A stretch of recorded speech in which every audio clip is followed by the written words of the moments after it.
And get ready to dive into the heart of local sports action. Broadcasting live from the heartland of Missouri, welcome to the SEMO Scramble on SEMO ESPN. It's now time to catch up on the latest local highlights, in-depth analysis, and interviews from the Boot Heel and beyond. Here's your host, Rusty Hendricks.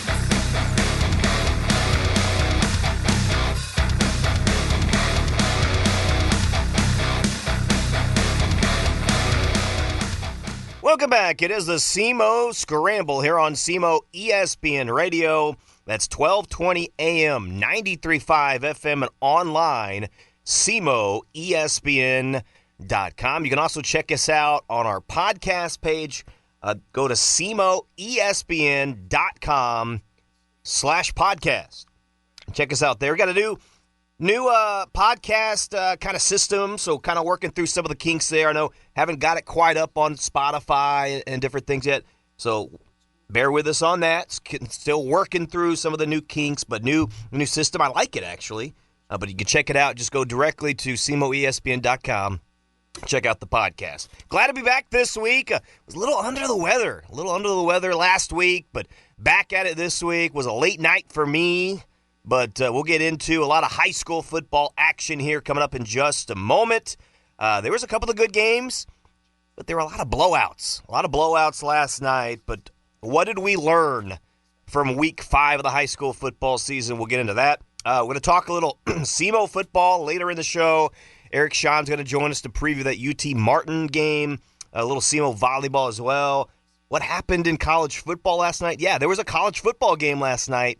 And it was a pretty good one. We may talk about that a little bit as well. Cardinals winding down their season. Final series this weekend. They're done. Already officially eliminated from playoff contention.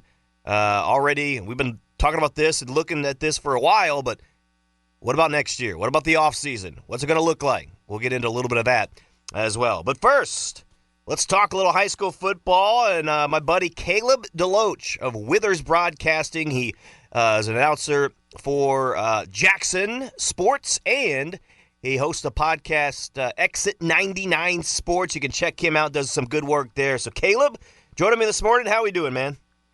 Doing good, Rusty. How about you? Doing good. You were in Bluff last night, in Poplar Bluff, Jackson and Poplar Bluff. I'll talk about the game in a moment, but just how was that last night? How was the atmosphere there?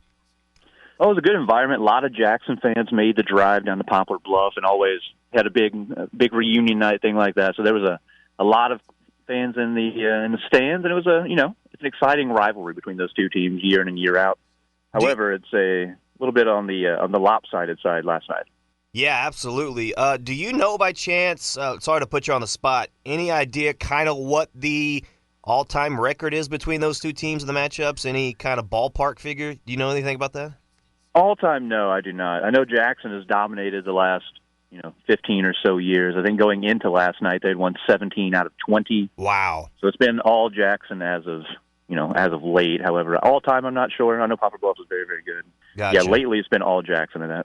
So that was a Jackson victory last night, 69-7. They're undefeated, and they continue to roll. Of course, a gauntlet the first 4 games of the season for Jackson. But now they're kind of eased up a little bit into the SEMO conference schedule, and it doesn't look like they're going to be challenged. So 69-7 last night. Let's talk about it. Let's go ahead and talk about that football game. It seemed like it was over from the jump. Blaine Reagan decided to take all air out of the building at the beginning of the game, I believe with that pick six, right? So how about that? Yeah, I mean, if anybody kept up with the game up at Farmington last week, Jackson scored on their 3 of their first 4 plays of the game. Very similar outcome down at Poplar Bluff. I think Jackson ran 5 offensive plays and was winning 21-0. It was over, like you said, essentially from the time it started. Blaine Reagan, pick 6 on, I believe, the 3rd play from scrimmage for Poplar Bluff. Jackson got a 3 and out, and then 2 plays later were in the end zone again. And then Poplar Bluff on their 3rd possession fumbled, 1 play, 1 touchdown on a wheel route over to Jalen Hampton. And yeah, Rusty, it was an avalanche down at Poplar Bluff last night. After that, I mean, Jackson just I would say methodically, but they were up 35-0 after the first quarter, 56-0 at halftime. It was just every time the Indians touched the ball, they were in the end zone in about 3-4 plays each drive, and Poplar Bluff didn't really get anything going. I don't remember the exact number. I don't have it in front of me, but Poplar Bluff had maybe 2-3 first downs that entire first half. How long did the starters play for Jackson? The starters, most all the starters were in there until halftime. I believe Coach put in Tyler Fisher, the backup quarterback, at the end of the first quarter, and brought Memphis Maddox, the backup running back, in for Jalen Hampton Moore, starting in that second quarter as well. So most of the starters played. You mentioned Jackson had really the big gauntlet to start the year. They played, three schools that were all ranked in the top 10 coming in the season from three different states. And getting out of that 3-0 was a surprise to, I think, myself and all kinds of people, Indians fans, people all over the state. And you mentioned getting into SEMO conference play. If you are able to go 3-0 against those three tests to start the season, it's going to be a lesser challenge, you could definitely say, to put it nicely. So I do think that's going to be a key, is keeping those guys engaged. I mean, we still have over a month left in the season before they get geared up for a big potential playoff run. Speaking of playoffs, this team looks like they're destined to make some noise in the playoffs. Of course, they made some noise back in 2020. I actually broadcasted a quarterfinal game for River Radio that year when they made their undefeated season. That season, that was a lot of fun. But I don't know how much you remember of that team, Caleb. But if you had to, how would you compare the two? I mean, both teams seem to have the line play, Division I type of talent. I believe Connor Tolleson, Ashton Flynn was on that team. You had right. Kel Welker back as a do-everything quarterback. Drew Parsons is kind of like, they had the receivers, they had the running. A little bit of everything. The defense was there. It reminds me a lot of that 2020 team. Yeah, it does for sure. This team is ultra-talented. I would say this is the most talented Jackson team since 2021 or that 2020 state title team for sure.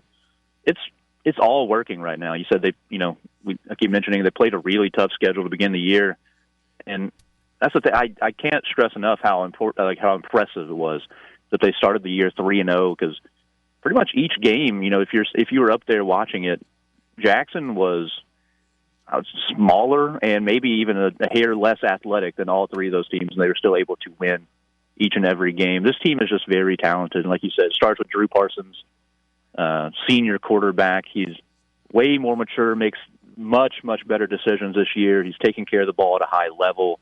Jalen Hampton and Memphis Maddox are an awesome 1-2 at running back. Jory Toma, who we saw a lot of during basketball season, has stepped up as a true number one receiver, which has been it was the big question mark, in my opinion, coming into the season, was they lost Kai Crow, who's an all-state receiver for a couple of years. Where would they go offensively? Jory Toma has been outstanding, and then Evan Turley, Camden Brockmeyer, and tight end Grant Brown have all been involved offensively. And then you flip over to the defensive side, and that has been equally as impressive. They've shut down some big-time offenses. They played a lot of D1 athletes already this year, and they have looked very, very dominant all three levels. They're getting to the quarterback pretty consistently, and the defensive backs on the back end are probably the best unit since that state title team. Blaine Reagan is one of the fastest kids in the state of Missouri. He's been phenomenal on the back end. Tyler Fisher, the backup quarterback, has now started at corner this year. They are loaded at all three levels on that side of the ball especially, and I've been really, really impressed with what the defense has been doing. They get Cape Central next week. We'll get into that game a little bit here in just a second, but Cape Central, Sykeston, Miller Career, and then Festus, which might be their biggest test until district time. But look, Jackson has won back-to-back district titles, and again, making some noise back in 2019, 2020 to state. So we'll see if they have another state run in them. But boy, they look the part right now. But let's get into some other games, Caleb. Let's talk about Cape. They traveled to St. Dominic. It was St. Dominic getting the victory 20-7. I was there last night. Didn't get home to about 1 a.m., but it was a good atmosphere. It was homecoming night there. They had a ton of fans. And look, honestly, the game was won in the trenches, and St. Dominic won that battle on both sides of the football last night. And Cape Central couldn't get the offense going. They couldn't run the football. I think they had under 50 yards rushing last night. They had too many turnovers. They had 3 turnovers last night as well. So just some silly mistakes, things of that nature. But St. Dominic is a good team, 2 undefeated teams going at it. And now Cape Central's going to have to deal with Jackson next week. It's not going to get any easier for them. Yeah, in your game last night, that was the most surprising element for me was how well St. Dominic moved the ball on the ground. I knew coming into it they were, known for their passing attack. That's right. Quarterback's very, very talented. But, yeah, I was surprised to see that. And then, like you said, just how much trouble Cape Central had moving the ball on the ground and through the air. I know it was a bit of an issue as well, a lot of turnovers. And that feels like it's kind of been a theme these last couple of games. The game last week against Poplar Bluff was close, I think in large part due to a lot of, shooting themselves in the foot with mistakes and things like that. And Rusty, that carries over into the Jackson game. I think it's going to probably be another one where it might get ugly early. If I had to make an early prediction here, Jackson takes advantage of every mistake you make. If you put yourself, get a penalty on first or second down, if you're in a long down situation, Jackson will pin their ears back, get after the quarterback, and if you are forced to put it in the air, if there's any passes or awry, if any get tipped in the air, they have a lot of ball hawks on that, a lot of playmakers on the defensive side, and that's something that Cape Central is really going to have to clean up if they want to even keep this a competitive football game. Yeah, absolutely. Look, I have been impressed by Aiden McGuire, the quarterback. He's a guy that was a big unknown coming in for Cape. Of course, they lose Keyshawn Boyd. I mean, they still run the football 79% of the time. They run the football, Caleb. Wow. And look, they just couldn't establish it last night. Couldn't get it going. Torrance Murray's a pretty good running back, but he just didn't have any room to run through. And McGuire just didn't have a lot of success last night. His receivers didn't help him either. Too many drop passes. Really only the one big play in the game to Jathan Spain, a 66-yard touchdown. I thought the defense was okay. I think that's the best element for Cape. But, boy, some injuries and different things they're hoping to work towards. They are, heard last night that Keyshawn Boyd is hoping to come back and looks like he might be able to come back the last couple of regular season games of the year. I mean, I thought maybe, long shot even to get to the postseason. But right. It sounds like he's going to come back here in a few weeks. So that is really, really good news as well. But Cape Central, again, trying to get healthy and trying to work through some different things. But Coach Gibbs and company, they'll have them ready to go. A couple other scores here for you. How about Farmington taking care of Sykeston 42-6? I think Farmington's probably the second best SEMO North team. I know that Jackson crushed them earlier, but I think I would give them the edge right now over Cape Central. But 42-6, Farmington with a victory last night. New Madrid over Kelly, 26-6. New Madrid with a victory. They have some good skill position players, and I think some of their athletes took the success there against Kelly. Scott City winning big, kind of a get-right game against Malden, who's unfortunately struggled over the last couple of years. 48-6, Scott City winning there. This was a pretty good game. I actually thought Charleston might win. I'm curious to see your thoughts. Porterville lost a lot the last couple of the seasons, but they've been a scrappy team. They haven't had an easy schedule, but they win last night over, I think, a pretty decent Charleston team, 27-18, and that's a pretty good win for Porterville. Yeah, I was impressed by that. I was really surprised when I saw that score come through. Like you said, I was higher on Charleston coming into this year. I thought they did lose a little bit from last season for sure, but this is a team I definitely thought could potentially win that Class 1 District 1, but that immediately shakes things up with Porterville in there with them as well. And that'll be a really competitive district going forward. Charleston, Porterville, Hayti, and Saxony all sitting there right around 500, all going to be playing each other at some point this year as well. So, yeah, that was definitely a surprising outcome. Porterville, though, is a program with a lot of history and pride, especially in recent years. So, not surprised to see that they were able to be competitive and then, come out with the win there. Yeah, just their second win of the year. In fact, the other win came on a forfeit. I mean, they lost to Kennett, they lost to Hayti, they lost to Scott City, and then Porterville finding a way to win against Charleston. So you mentioned it with that district of Saxony, Charleston, Porterville, Hayti, throw Malden in there as well. But, I mean, those four teams, I mean, I don't know. Throw them in a hat, and we'll figure out who can win the district title. That'll be very competitive when we get down to the end of the season. Absolutely. And speaking of Hayti as well, they lost to St. Vincent last night, 42-14. Now, no J.C. Ford, their top quarterback, their top guy. He didn't play last night. Grissom was their quarterback, and so obviously that was a big part of it.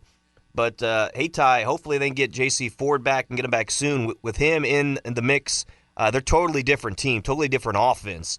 But St. Vincent, pretty good win last night against Hayti. Yeah, St. Vincent, very good program. I mean, you look at the record, it's not great right now, 2-3 with that win against Hayti, but they started out the year at St. John against Valley.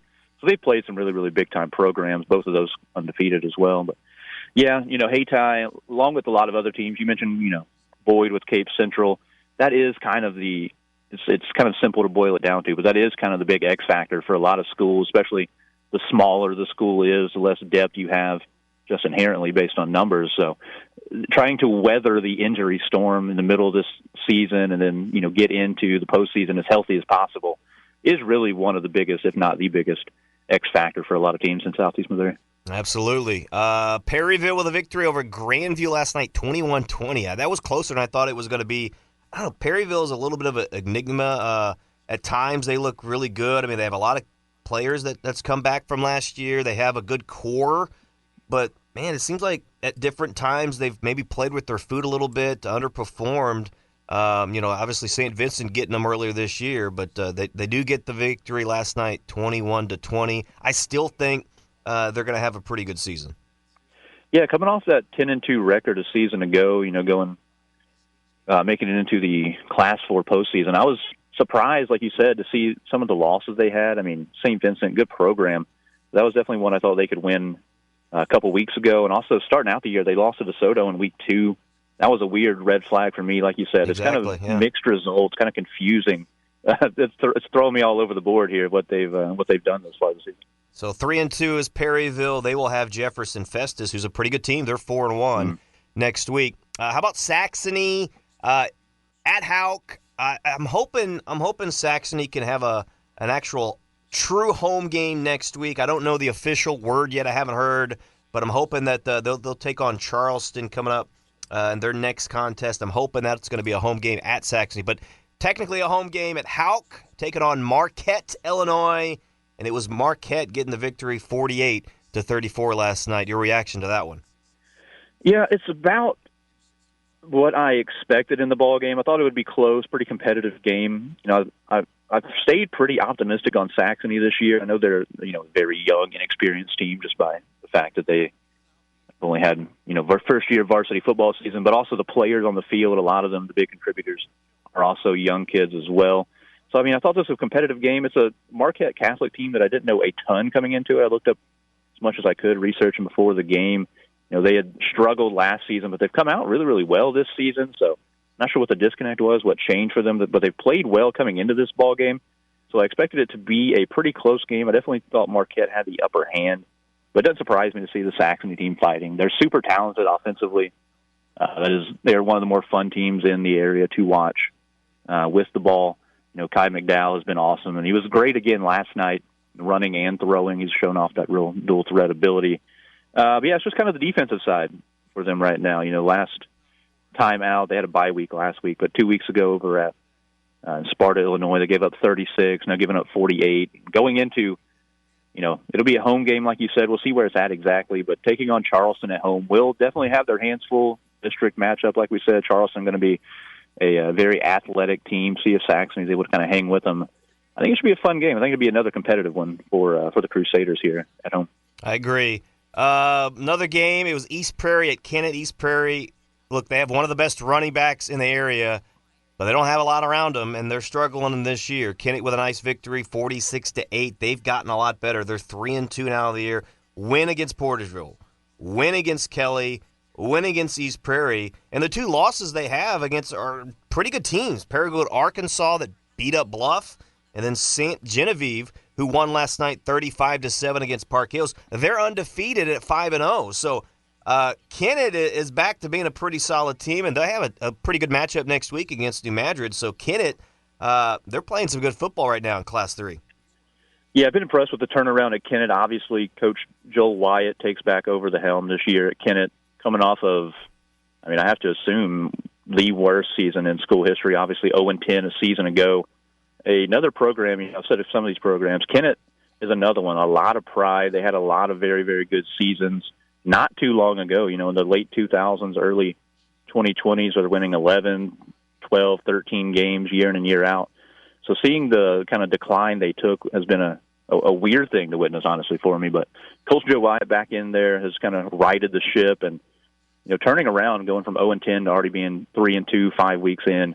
Huge turnaround for them. They're always, very, very talented. He's got the offense going back again. And you said the 2 losses are against good squads, and those weren't blowouts. They were both 2-score games. So been a good start for Kennett. And I think that you said that New Madrid game is going to be one of the better ones in the Boot Heel this next week. I was impressed with New Madrid, even in the loss week 1, taking on Cape Central. They have a lot of skill position guys, like you mentioned earlier. I've been impressed with them, what they can do, and I think that'll be a big-time matchup. I've liked the Eagles thus far this year. One other game to get to here. In my opinion, probably the best game of the night. I wasn't there, but just kind of reading the tea leaves. Valley Catholic at Caruthersville, 2 really good teams. Caruthersville beat up on Sykeston the other, and they scored 70 points against Sykeston. And Sammy Bryant is the real deal, Caleb. But Valley Catholic, look, they lost a ton last year too. I don't get it. Every single year they are good, and they're not good again this year, and they win 23-13 over Caruthersville. I just don't get it. Valley Catholic, year in and year out, they just find a way to have success. Right. Coaches and programs and all levels of sports talk about, culture, mentality, blah, blah, blah. Then that is the definition of what Valley has going on there. It is, to say it's a machine would honestly be putting it lightly. What they do year in and year out, they just have kids ready from the time that they, step on kindergarten campus to the time they graduate. It is just a football factory for them, even though, they are one of the lowest, enrollment schools as far as football goes, but from St. John to the Boot Heel. It does not matter for them. They just, like you said, have a football factory. They run a style that is consistent from top to bottom. Kids are, learning the spread offense up there from the time they can walk. So Valley, one of the best, if not the most consistent programs in the entire state. And yeah, a good ball game against Caruthersville. Expected it to be a competitive one. Both of them undefeated coming into that one. But Valley has kind of owned it, even though these teams have been pretty good the last several years. Valley gets, I think that's win number 4 in a row. And with a couple of those coming in the state tournament, I know Caruthersville is probably getting a little irritated with the Valley monkey they got on their back. Absolutely. You mentioned the success of Valley. They have 12 district titles since 2009. They went to the state tournament, Caleb. They went to state. For, 7 consecutive years from 2009 to 2015. That's unheard of. They have 15 state titles in their history. 15. Yeah, and the biggest, it's you could almost say in a spoiled way, the reason it's been a little disappointing the last 5-6 years has been that implementation of the private school multipliers bumped them up. So they've been playing in big classifications. You look at their record in these years. They didn't win district titles, 9-1, 10-1, 10-1, and that's just due they run into some buzzsaws up in Class 3. I know for St. Mary's a few years in a row they ran into. They have been a top 1, top 2, top 3 team maybe at minimum every single year the last 15, 20 years. This is a game, too, I'm intrigued in. St. John next week. At St. John is Valley. Both undefeated teams. That's going to be fun. What do you think about that one? No, it will be. It's a huge rivalry game, obviously, Valley in St. John there. But another situation, this has been all Valley in a steep way the last several years. 7 straight wins. None of them within 30 points in that matchup between Valley and St. John. So I do think it will be a big-time environment. I think it will be a little bit closer this year. I do like the little bit I've seen out of St. John. And I mentioned the multiplier. We're in a weird time now, Rusty, where Valley and St. John are actually going to be in the same district this year. Yeah. As I say, well, if you're looking at the future, you want to talk about Class 3 District 2 as a little bit of a district of death, if you will, with St. John Valley and Live for Life all in that same district. Yeah, that's going to be fun. One other game, we don't have to break it down to talk about it, but Dexter is playing today at Southern Boone. That was a big-time game last year because both teams were state-ranked. Southern Boone is not the same team as they were last year. I think Dexter should take care of business, no problem today. Right. So let's move on real quick, just a few more minutes with Caleb DeLoach. Again, he is of you can check out his podcast, Exit 99 Sports. And, again, he is the play-by-play man for Withers Broadcasting, for Jackson Sports, Jackson Football as well. Let's talk a little college. I know that you didn't get any eyes on it, but I'm sure that you probably saw some of the highlights. Let me play a little clip last night. This was a big controversial play in the game. Florida State, okay, number 8 ranked team of the country. They beat Alabama earlier this year, right? Their team riding high, playing well. They take on Virginia, not a football powerhouse type of school. But this was a big play in the game last night. Let me set it up for you. It was Florida State football. They had a chance to get a touchdown into the end zone. A wide receiver in the back of the end zone kind of bobbling the ball. They reviewed it, looking at it. You know, it's kind of close. Did he make the catch? Did he have possession? Did he not? This is the ESPN broadcast talking about that play. Close. As you see, he ran a double move. There's the bobble. Doesn't have control. Doesn't have control. Ball still bouncing around. I think his foot winds up hitting the back of the end zone. The concentration's amazing to gather it in, but does he have control with a foot down? They consider that control. There's a second foot down, but does he still they not consider quite that have control? That ball is still kind of moving on his fingertips. Matt Austin's our rules expert. So they ended up, again, not calling it a catch, and it helped lead Caleb to this big play in the football game as Virginia ended up storming the field in a victory against Florida State. Here comes the blitz. Castellanos in trouble. Heaves one towards the end zone. Intercepted. It's over. Virginia has done it. It was a sea of Virginia State or Virginia fans storming the field after that. They picked it off. That was the last play of the game. Final 2 overtimes, 46-38. How about that scene last night, Caleb? Yeah, no, awesome environment there at Virginia. It was a big ball game, Friday night, a little bit unusual. So all the students were there, and like you said, with that field storming, it was an elite field storming. They were on the field about the second the referee said it was an incompletion. That was awesome. One of the all-time great reaction times there by the student section. Absolutely, that was absolutely awesome. Pretty cool to see that. So a big win for them. How about some other games we could touch on just a little bit? I think you're an Arkansas fan, correct? Sadly, yeah. Is it taking on Notre Dame, 11 a.m. on ABC? Do you give Arkansas a chance against big 22 ranked Notre Dame? Yeah, this is a weird one, right? Arkansas is, I would say as a pessimist, not good, but they're very entertaining offensively. They score a lot of points. Notre Dame has a lot of issues defensively to start the year. This was a betting line that started out really high, and it's gone all the way down now. It's like 4.5 right now. It's on the road, obviously, at Arkansas. 11 a.m. kickoff will definitely make things a little bit wonky. So Arkansas is kind of one. They're on a will they let go of the rope situation, in my opinion. Losing at Memphis a week ago, they're in a situation maybe now where Sam Pittman is trying to win this ball game to keep his job. So the question is, does he have the players balled in and ready to go? It could go either way. It could be a weird, high-scoring game, or I could also see Notre Dame really running away with this to 2 or 3 scores. But, yeah, there's a lot of good games here this morning. We had Illinois and USC also here early. What do you got? Who you got in that one? To watch. Yeah, it's an interesting one. USC, I think, is really being slept on right now nationally. It feels like Lincoln Riley has things where he wants them at. Jordan Mailata is a very, very talented quarterback, and it feels like he's gotten him righted after a little bit of a bumpy year last year.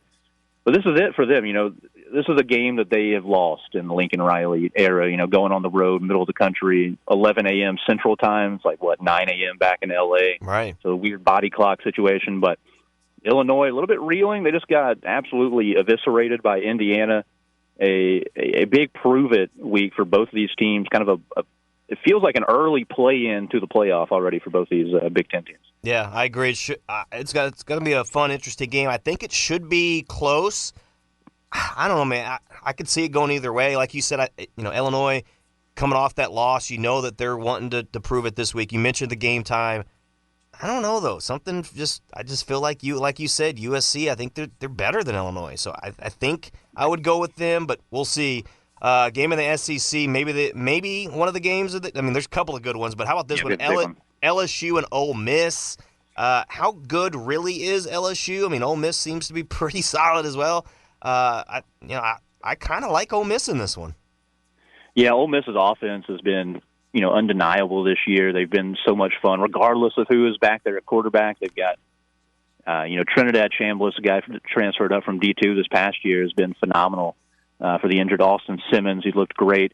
LSU, though, they figured out the defense. They have, one of the best defensive coordinators in the country, Blake Baker. He came down from Missouri a few years ago.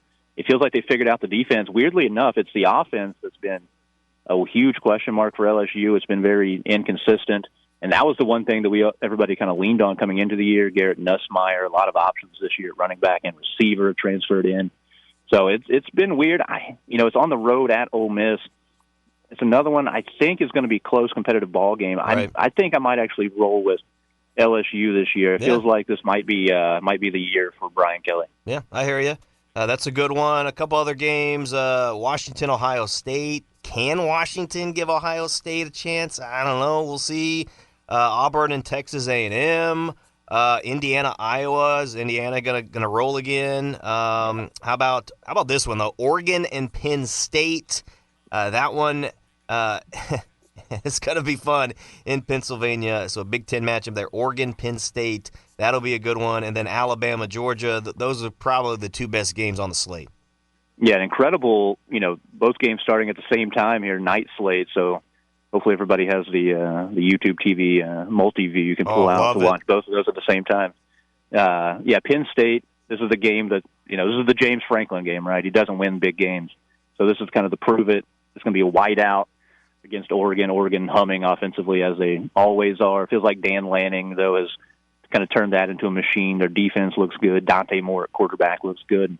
Penn State has kind of been, underwhelming, maybe just whelming this far to start the year. Drew Allard looks okay. So this is kind of their big chance to prove it. And then, Alabama, Georgia, a game that went to Alabama last year.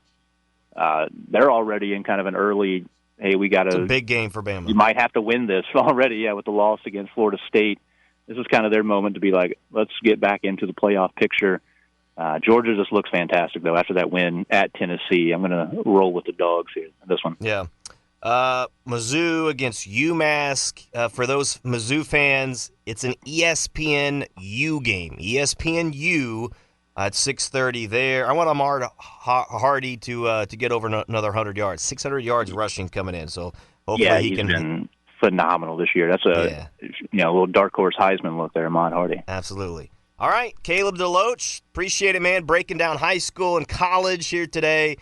Took you longer than we planned, but I appreciate it for talking to us today. Good stuff. Yes, sir. Thank you, Rusty. All right, we're going to take a break. Thanks to Caleb. We're going to talk to Erik Sean next. We're going to preview that SEMO UT Martin game. Stay with us. It's the SEMO Scramble.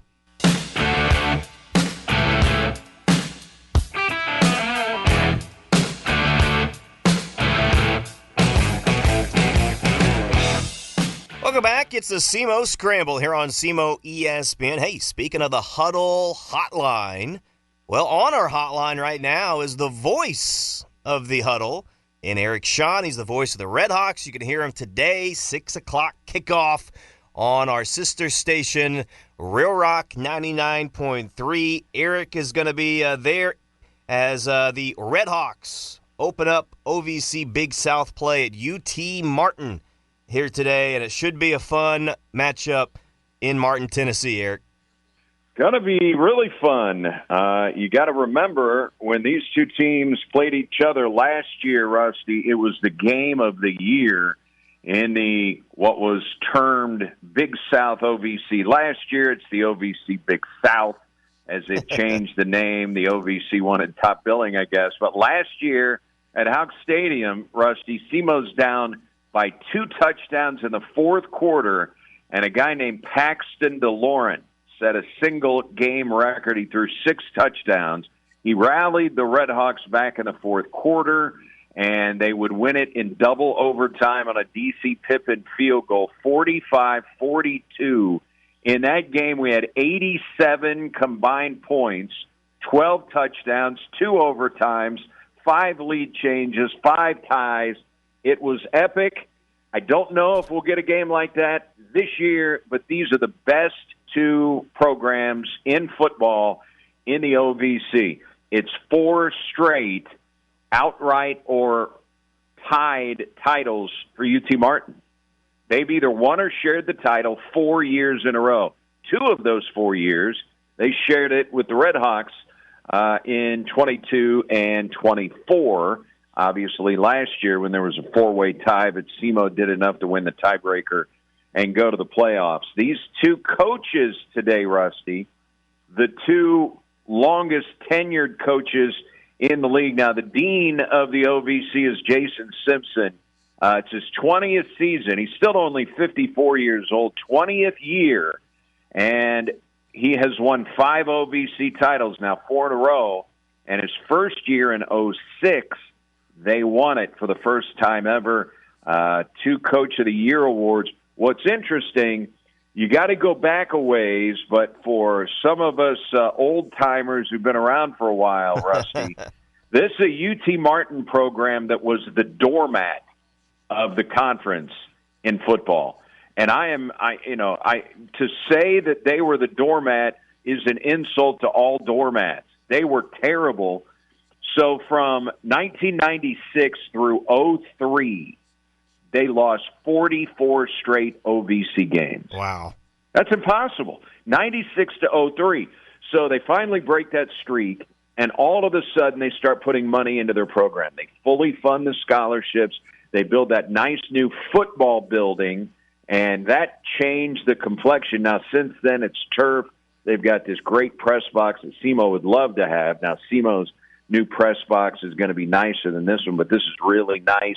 I'll be using an elevator to get my equipment upstairs today. So they did that, and they hired Simpson in 06. Well, they immediately won the league title. And after hiring Simpson, the first 10 meetings against SEMO, he went 9-1. 9-1, and they own SEMO. And Coach Tom Matukowicz, who's in his 12th year, saw that when he got here. He saw 2 things. We got to figure out how to beat Martin. What happened? I thought this team used to be the worst program in the league. They did. And then we got to figure out how do we compete on the line of scrimmage with Jacksonville State. Well, he got all that taken care of. Tuca 6-5 against Jason Simpson of UT Martin. It's the only squad he's got a losing record against in the OVC is Coach Tuke.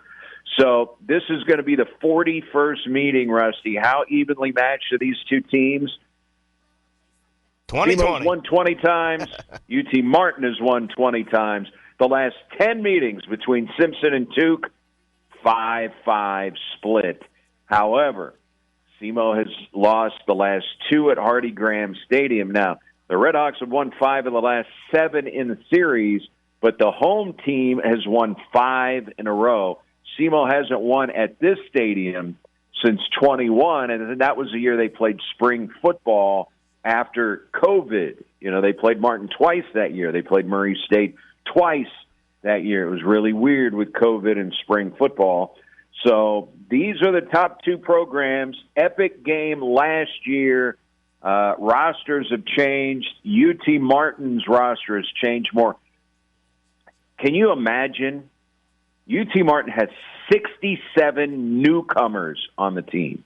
That is crazy. 67, a ton in the portal. As I doing my prep work and going through depth charts, I mean, everybody is a transfer practically on their roster. They only bring back now. They were built to win last year. They had 17 guys on their two deep last year that were either fifth, sixth, or seventh-year guys. So those guys are all gone. They only have 6 starters back of their 22 on offense and defense. So they were built to win last year. They did win a share of it, but they're paying the price this year. They're 0-4, but keep in mind, 3 money games. There aren't many teams in the OVC that play 3 FBS money games, but they have, and they've lost them all. And then their other game, SIU Carbondale, who is ranked 11th and just put it on the Redhawks last week. But, you know, score comparison is an inexact science, Rusty. But if you look at it this way, SIU went to Martin 2 weeks ago, and UT Martin at home only scored 10 points against the Salukis. Saluki defense allowed 2 rushes over 10 yards, 1 pass play over 15 yards. Then SIU comes to Houck Stadium. They give up 567 yards to the Redhawks, 31 points, and 422 yards through the air from Jax Leatherwood, who is the leading passer in the OVC. So if you're just comparing that, SEMO did a way better job against SIU's defense. But, again, that is not an exact science. But the Redhawks are hungry. UT Martin's hungry. Conference opener. Man, there's a lot to like about this game. Absolutely. There are a couple of facets that I'm interested in, and I want to see the Redhawks, make some improvement in. Look, obviously over the past couple of years, they have had a lot of success throwing the football. I think Jax Leatherwood has stepped in pretty nicely, fit in, and he's had a pretty good start to the season. But they still haven't really done a good job of establishing the run. Brandon Epton Jr., Peyton Brown, and they don't have a rusher this year with over 200 yards rushing so far. I mean, so can they finally establish the run today? I want to see that happen for SEMO. Well, they're going to try to run the football. They couldn't run it at all last year, and mainly it was because of injuries. I mean, the guys that you just mentioned, Rusty, Brandon Epton was involved in a car accident during the season. He missed 9 weeks, 7 games. So they couldn't use their starting tailback. Their freshman, Peyton Brown, got off to a great start, 3 touchdowns in the opener in the win over North Alabama. Then he has a lower leg issue. He missed 5 weeks last year. So Ko-Rubel came in, and he was like the Lone Ranger, man. He was about the only guy left in that running backs room and did pretty well. But they also had injuries along that offensive line, so they just thought, hey, we got, statistically, we got the best quarterback in school history, one of the best quarterbacks in the country.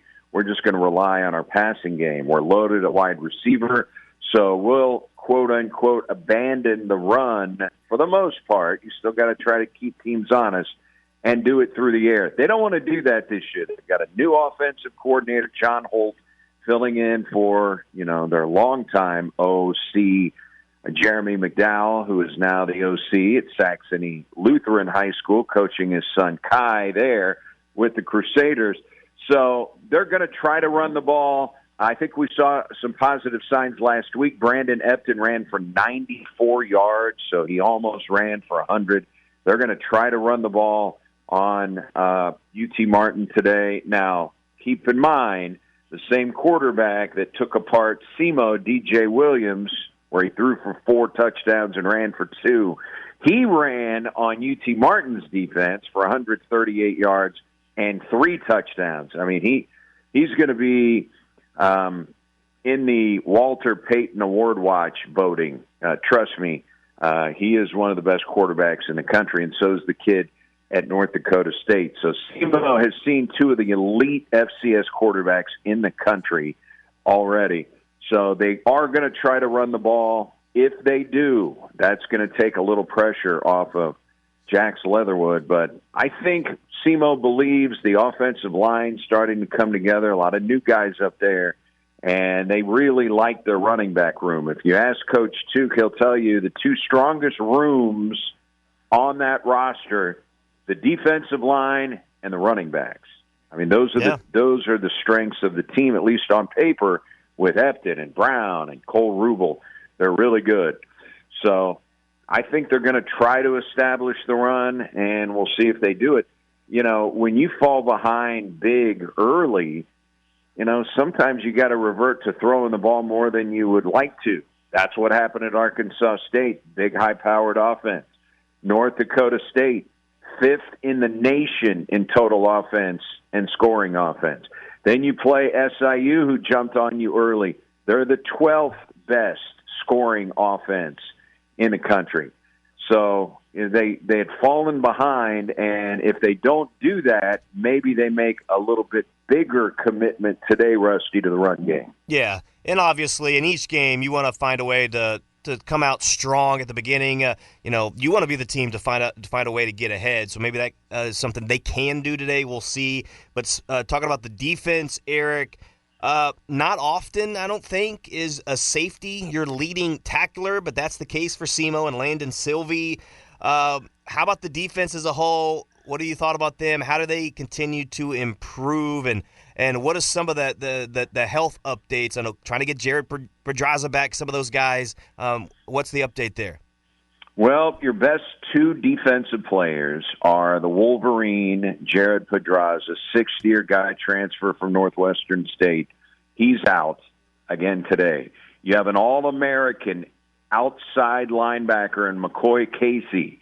He's going to miss the game today as well. So your top two defensive guys are out, and you're talking about a defense, Rusty. And again, they gave up over 50 points last week. Right now, there are 126 teams, 126, that play FCS football. SEMO's defense, total defense, 125 out of 126. Now, total defense, what is that? That is yards allowed per game. And of the 126, SEMO ranks 125 out of 126. Now, they played two money games, two awesome offenses. I mentioned North Dakota State, ranked 5th in the nation in scoring offense. SIU Carbondale is ranked 12th in scoring offense. So they're elite offenses. Last year in total defense, SEMO was 35th in the nation.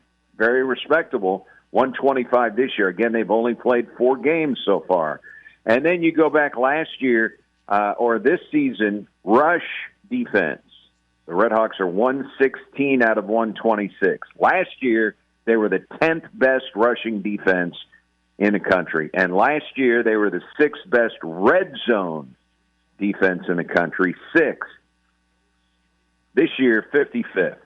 So it's a smaller sample size. You played 2 money games and the 11th ranked team in the nation. So one of these Saturdays, you look at UT Martin, 3 money games in SIU, SEMO 2 money games in SIU, and SEMO has the only win over North Alabama, who should have beaten, by the way, nationally ranked Illinois State on the road last week, and they blew it, North Alabama. So this is a who are you Saturday. Yeah. I don't think we know who UT Martin is because of their competition level, and we may not know who SEMO is yet because of the strength of schedule and the elite competition, especially the elite offenses that they played against. Well, everybody's record is 0-0. You start conference play. In the preseason poll, UT Martin was picked 2nd, SEMO was picked 3rd, and those two teams are going to be battling for the top spot, I believe. All right, moving on from that SEMO UT Martin game. And again, you can check out Erik. Is Rick going to travel with you? Do you know? He was going to, and then I got a text a couple of days ago. His schedule locked up. He cannot go. I think it's Saxony Lutheran related, if I was a betting man, because O.J. Turner, I mean, they put in long hours, and he's one of the assistant coaches for Coach Turner. After their very first game, Rusty, They went on the road and beat Veritage, I think is the name of the high school. So they came home after that long bus ride back from the St. Louis area, and they immediately, all the coaches went and watched film till 4:30 a.m. So they lost last night at home against a team out of Alton, Illinois, Marquette Catholic. And so I think it may be football team related here, but Rick unable to make the trip. I'll be flying solo. Gotcha. So you can listen to Erik again on our sister station, Real Rock 99.3. I'll end it with this, talking about, final weekend in Major League Baseball. Cardinals, Cubs, both of these teams already know, what their fate is for the postseason. But there are some intriguing games and intriguing things going on this weekend. Still fighting for the playoff lives. The Tigers taking on the Red Sox. You have also the Guardians and Rangers, the Reds, Brewers, Reds, and Mets currently tied, as well as the Mets trying to find a way not to have an epic collapse as they take on the Marlins. So there are some intriguing games that today and tomorrow, Erik, and again, trying to figure out who that final wild card team is in both the National League and the American League. So I guess the first question would be, how do you see things shaking out? Do you see a collapse coming from some of these teams? And then I guess the second thing, how do you see the Cubs faring when you get to postseason, how they're gearing up, and can you see the Cubs making a run at all? No. And, now they're going to get the first round at Wrigley Field. They have clinched the first round at home, and then anything after that. But right now, they're just not trending in a good direction now. They've scored a few more runs lately, but the Cubs, you cannot be a more Jekyll and Hyde team. Leading up to the All-Star break, they had scored more runs than any team in Major League Baseball. Since the All-Star break, they have scored the second fewest runs in Major League Baseball. How does that happen? Don't know. Starting pitching has been dicey. They've had a couple of injuries. The bullpen is not trustworthy. You're supposed to send one of your elite pitchers. Maybe he's the best. Maybe he's the second best. Shota Imanaga, he goes to the mound the other day against the Mets and just gets torched by the Mets, who right now can't beat anybody. And so we shall see about the Cubs, but they have the potential because of what they did offensively in the first half. And they've had back-to-back games where they've scored double-digit runs, including against the Cardinals yesterday. But it helps when you're swinging against Miles Michaelis and Chris Roycroft. Those are guys you want to face if you're a major league hitter. So the Cubs, I guess they could make a run. They would have to slug their way there. I don't think anybody trusts their bullpen. I think everybody around baseball would love it if the Mets and their $350 million payroll would blow it, because at one point they were 46-22.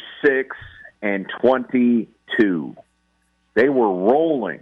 And then they went through a stretch where it was 36-63. And right now they are tied with Cincinnati with 2 games left for that wild card. And keep in mind, the Reds have the tiebreaker with the Mets. So, now Cincinnati, it's a tough go with Milwaukee. And Milwaukee's still trying to fight off Philadelphia for I think it's 1 in the loss column right now, but who gets the top seed? They're both going to get first round. They'll get buys. And that, I think, is a 6-day bye for the Brewers. So they've got a little incentive. They would like to be the number 1 seed. So, they're going to try to win these games against Cincinnati.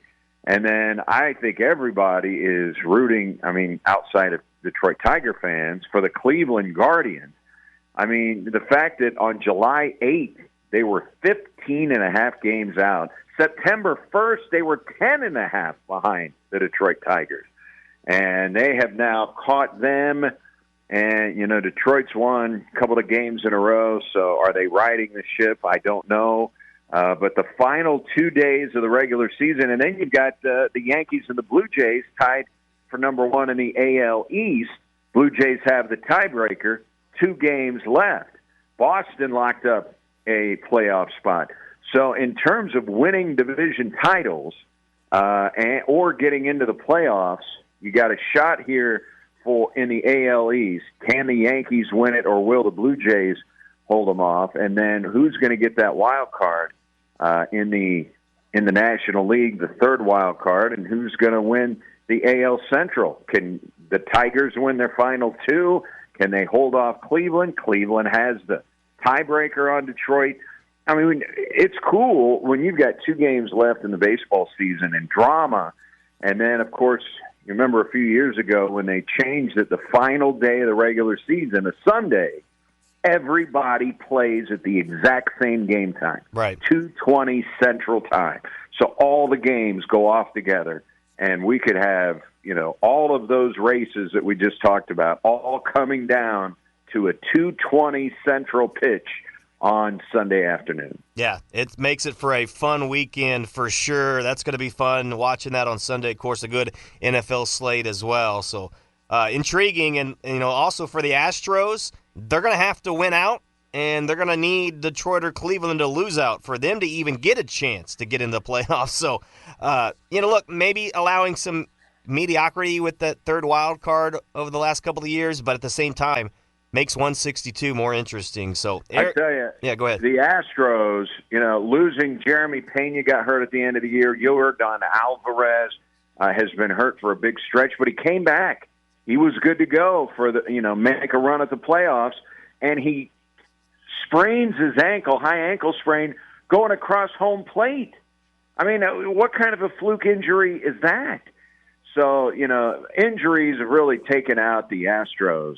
They're not out of it, but still injuries. And I do want to mention this. Who would have thought, and you talk about all the NFL experts, Rusty, how many NFL experts, everybody was saying, okay, the cream of the crop in the AFC, Kansas City, Buffalo, Baltimore, in whatever order you want to make them. Yeah. After the 3:25 game at Arrowhead on Sunday, Chiefs, Ravens, one of those teams is going to be 1-3.